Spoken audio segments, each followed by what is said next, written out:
Hello అండి, అందరూ ఎలా ఉన్నారు? ఈరోజు వీడియో వచ్చి వంకాయ మామిడికాయ కర్రీ ఎలా చేసుకోవాలో చూసేద్దాం రండి. నేను ఇక్కడ అరకిలో వంకాయలు తీసుకున్నానండి. 2 ఉల్లిపాయలు, 6 పచ్చిమిర్చి, 3 టమాటాలు, చిన్న సైజు మామిడికాయ. స్టవ్ వెలిగించి కడాయి పెట్టుకొని 3 స్పూన్ల ఆయిల్ వేసుకోవాలి. ఆయిల్ వేడెక్కాక కట్ చేసుకున్న ఉల్లిపాయ, పచ్చిమిర్చి ముక్కలు వేసుకొని వేపుకోవాలి.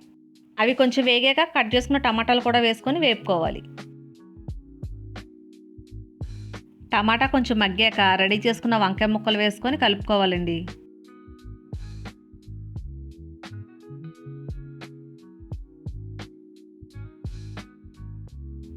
ఇలా వంకాయ కొంచెం మగ్గాక రుచికి సరిపడా ఉప్పు, 1/2 స్పూన్ పసుపు వేసుకొని కలుపుకొని మూత పెట్టుకోవాలి. ముందుగా ఉప్పు వేసుకుంటే వంకాయ త్వరగా మగ్గుద్దండి.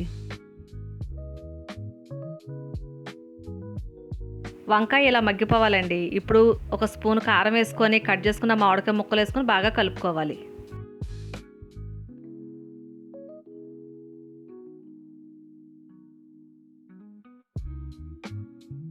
కొంచెం మగ్గాక వాటర్ పోసుకొని కలిపి మూత పెట్టుకోవాలండి. ఇప్పుడు సిమ్లోనే పెట్టి ఉడికించుకోవాలండి. అప్పుడే మామిడికాయ ముక్కలు కూడా ఉడికి మెత్తగా చక్కగా గుజ్జులాగా వస్తుంది. ఇలా దగ్గరికి అయిపోవాలండి. చూసారా, ఎంతో రుచికరమైన వంకాయ మామిడికాయ కర్రీ రెడీ. ఈ వీడియో కనుక మీకు నచ్చినట్టయితే లైక్ చేయండి, షేర్ చేయండి, సబ్స్క్రైబ్ చేయండి. Thank you.